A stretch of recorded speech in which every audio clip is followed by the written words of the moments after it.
Manually download and install the update. If the update still isn't installing via Windows Update, you can manually download and install it.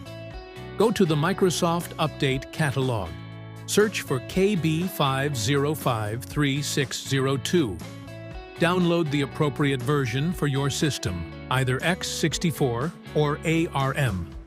Once downloaded, run the installer and follow the on-screen instructions.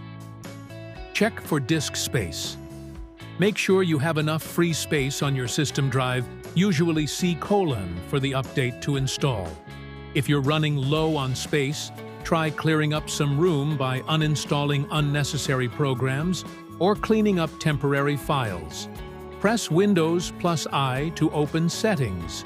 Go to System greater than Storage and see how much free space is available. Perform a clean boot.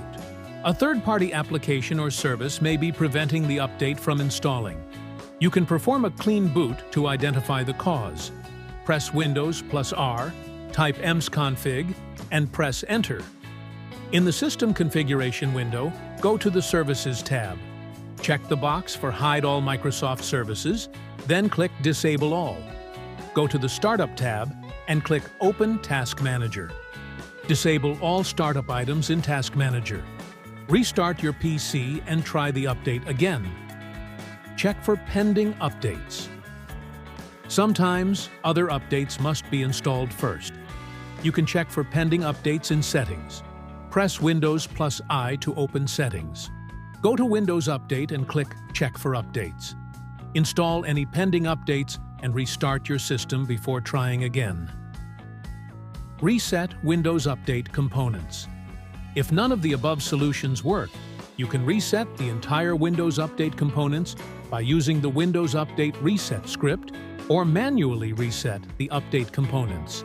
You can find detailed instructions for this in the official Microsoft Guide.